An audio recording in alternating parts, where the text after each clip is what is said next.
Hey everyone, welcome to Reddit Readout. Today we are checking out Entitled Parents. Story 1. Grandfather demands I take care of him. Story time. My, 19 at the time, narcissistic, alcoholic grandfather, 70 plus, who abused his wife and bad-mouthed all relatives and neighbors, never helping anyone when he was able-bodied, was caught in a tough position few years ago when grandma broke her hip and showed signs of amnesia while he himself was barely recovering from surgery. By this time, he had alienated everyone and only my mom put up with him, Father YK. During this time, I was home from break and visited him with my parents. During visit, he demanded I stay there and take care of them. Not request or ask, demand. When I politely refused, he yelled at me how I was ungrateful since he looked after me in my childhood.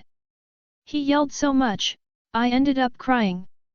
Now for some context, I was raised by my parents with help from my grandma, father's mother, 70 plus. She looked after me most of my life since my mom worked since I was 6 months old. Maternal grandparents has me for 5 days a year, because they begged to have me with them.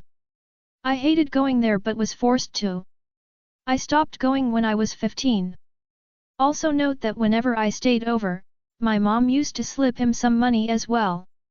The reason my mom can't help them is cause during this period my mom worked 6+ hours away and stayed near work.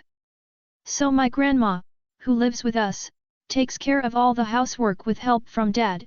He is also working and works late. I wanted to help out my grandma during the break. At my breakdown my dad did confront him and told him to never speak like that to me again. But out of their earshot, dad believes I should care about them more. Anyway, after this incident I visited them like once and have NC with them. My mom understands this though my dad tries to get me to visit them more. But my relatives are making me out to be the offer refusing to help and going NC. Do you have entitled grandparents too? And relatives who believe they should be served? Story 2. My monster-in-law gets mad because we visited my parents for 30 minutes. A 23-year-old, female, and my fian 22-year-old male are due to be married by the end of 2023. We have been together for 4 years. There have been many occasions where my mill has chosen not to include me or go against what I have to say. She has bipolar and fian doesn't like his mom. He's the third oldest out of 4 boys.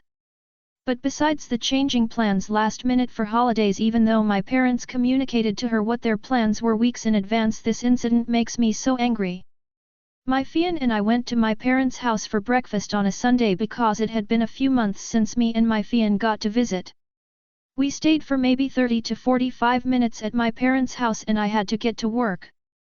My work let me go home early, so I went home to my fian and he said wanna go out to dinner. I said absolutely. We got in the car and as we were driving we got a call from BIL. Where are you guys? Are you coming to dinner? My fian said OP and I are heading to dinner now. Did you have something planned? My BIL said well yeah, family dinner is always on Sunday, mom's not gonna be happy.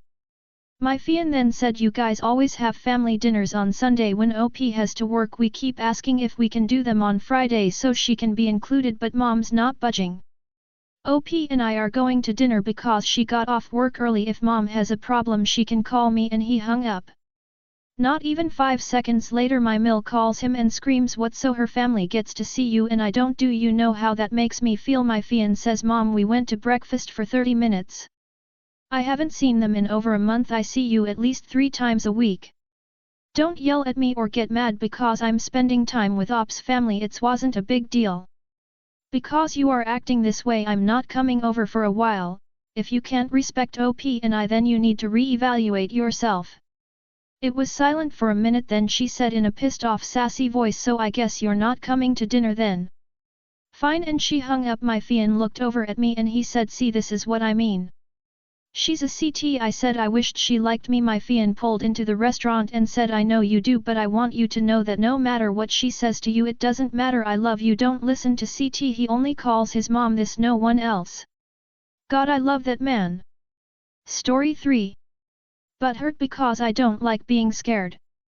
I should start this off by clarifying I am autistic and at this time, 2 days ago, I was on holiday with my family in a city I had never been before.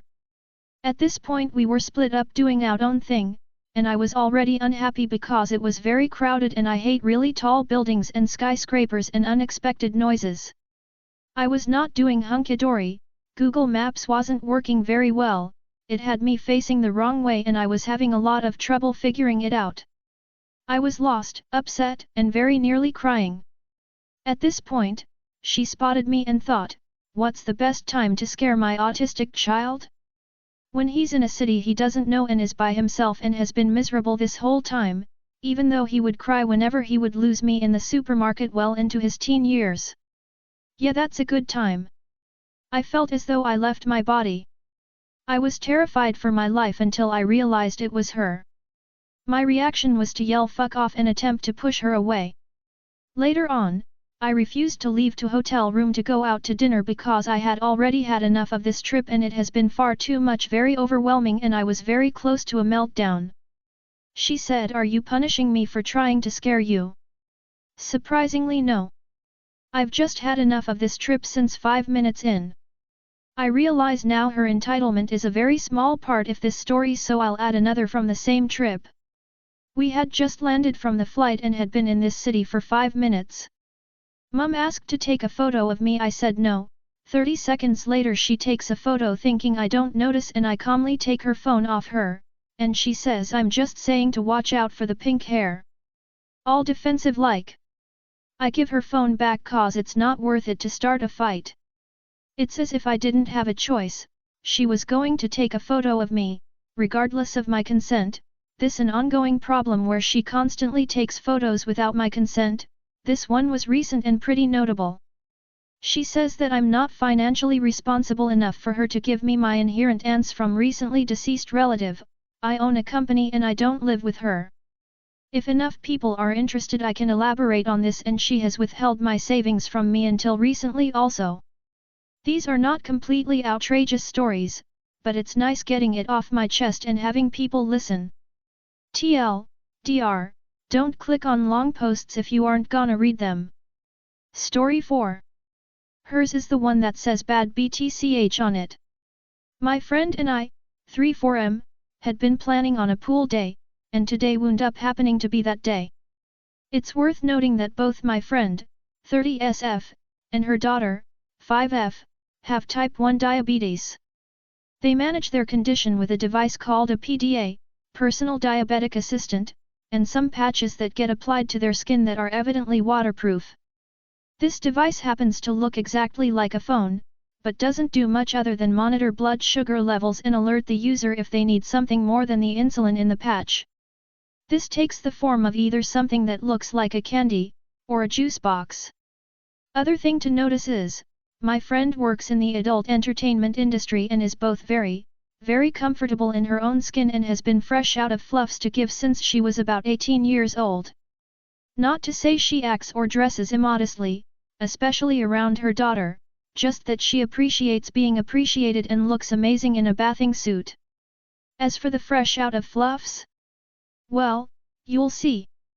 My gym, for obvious reasons, has a rule about no recording devices of any kind being used in the locker rooms or pool areas. That's not to say there's a no cell phone rule, because there isn't. It'd be both unenforceable and impractical. You can have your phone, but you'll be escorted off the premises if you are caught taking pictures of people or recording video. There's also a rule about no outside food being brought in, as they've got a restaurant/cafe inside and frown upon people bringing their own lunches in. Happily enough, there's an exception for diabetics and other such medical conditions, because that's kind of federal law that such things must be allowed. So, my friend and I arrive, and we post up on a pair of deck chairs. One of us keeps an eye on the tot, and today it's mostly me since she enjoys the sensation of being cooked by the sun slowly and I have trouble sitting still. After a little while, my friend flags us down, as the little one needs a juice box. Me, being a mature and responsible adult, naturally stole said juice box and tried to do a runner. The little girl squeals and says something like, "Hey! That's my juice box. You give it back. And me doing my best greased up deaf guy voice from Family Guy reply, you're never gonna catch me. And there's a little bit of a spectacle as she chases me down. Finally I let her catch me and return the juice box, and we both walk back over to where my friend has been keeping an eye on us. She moves her enormous sunglasses down to the tip of her nose and gives me an eye roll, and asks, did I bring one child in here? Or two? I plead the fifth, and have a sit and chat while the little one slurps down her juice box. My friend then whips out her daughter's PDA, which has a hot pink case on it with a label on it that says, Little B. This is to differentiate it from my friend's, which also has a hot pink case on it that says bad bitch on it. It used to say little bitch, but that was frowned upon when she had to give it to the teacher for kindergarten, so little B it was. We chill until the device has been appeased, and then I take the little one off for some more trips down the water slide while my friend flips over and undoes the back of her bathing suit so she's cooked evenly. Before we can make it very far, a middle-aged woman complete with the Karen haircut comes over and starts to squawk, you need to cover up. There are children here. My friend rolls over and keeps her bathing suit in place with an arm, and points at me with her free hand. I know. There's two right there. Don't let the size fool you, the big one's the less mature of the pair. What's your problem exactly? Karen puffs up a bit, my son won't stop staring at you. You're tempting him. Without missing a beat, my friend replies, oh, really? Why don't you try telling someone who gives a fuck? You're in my light, this is a pool, I'm wearing a bathing suit. Have a fantastic day. And then rolls back over onto her front. The Karen makes a gobbling sound, apparently at a loss for words, and stomps off with her fists clenched, presumably in search of a manager. Me and the little one go off for the water slides, which I was secretly looking forward to. A man in his 30s going down a water slide by himself? Rather odd. Going down a slide with a 4-year-old in front? Totally normal. After about an hour of impersonating a fish, I look for my friend and see her standing up, looking around with a very concerned expression on her face. I pop the little one onto my shoulders and we go check in. Apparently at some point my friend had managed to doze off despite the noise, and the big bag of stuff she brought in was missing, and she kind of needs it right now, her sugars feel off and she's dizzy. I leave the little one with her mom and think for a moment, then I have a thought, and figure going over to the check-in desk might be step 1. An attendant looks up at me with a smile and asks how he can help. I explain the situation, that there's a big bag missing. Pretty standard beach fair bag, so he asks if I can identify anything inside. There should be 2 hot pink things that look like phones inside. One says bad bitch on it. The attendant covers his guffaw just barely, and then brings up my friend's bag. He explains that a woman brought the bag over, claiming the person whose bag it was kept on using the devices inside to take pictures of her and her offspring. The guy knows that we probably didn't do anything wrong, but he had no idea to whom the bag belonged and also didn't want to get into it with that woman. I couldn't blame him. I take the bag back to my friend, and she starts digging through it. And then the digging becomes rifling, as things are rapidly ejected haphazardly from the bag. And then she looks up at me, that bitch. She says in a rather alarmingly cold tone. I said something clever, sounded a lot like, hey. All of the juice boxes and candy are gone and my sugars are hitting the floor. I'm going to kill her. Today I learned that irritability is an understatement as far as a low blood sugar symptom goes. My friend stands up, scans the area, and sees something. She stalks over, and happens upon a rather smug and familiar-looking woman laid up on a lounge chair, with a rather timid-looking boy of about 12 in the next chair over. The Karen opens her mouth to say something, and manages to let out another squawking sound as my friend without any preamble or warning, grabs the woman's bag and dumps the whole thing on the ground. The woman inelegantly falls off of her chair, frantically scrambling to collect all of her stuff while my friend bends over and picks up some candy wrappers and a single empty juice box. And then my friend says something in a tone that sends shivers down my spine when I think about it. You stole my baby's medicine? And then ate it. There's always something alarming about something said in a tone that sounds calm, but is not at all calm. Sensing imminent violence, I placed myself between myself and my friend and started shouting for help. A couple lifeguards ran over, one speaking into a walkie-talkie urgently. While all this is going on, the Karen is frantically cramming her things back into her bag, oblivious to her surroundings. Finally she finishes, realizes what's going on, and immediately stands up and starts shooting her mouth off about indecency and rule breaking, and if my friend didn't bring enough to share she shouldn't have brought any at all. At this point, my friend shakes me off and thrusts the candy wrapper in her face. Do you understand what this is for? My child is diabetic. I am diabetic. Do you go around and steal shit from every girl here who's skinnier and prettier than you?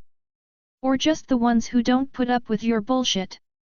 At this point several other staff members have arrived and separated the parties. My friend is taken promptly over to the cafe for the first and to my knowledge only instance of free food being given out by the place.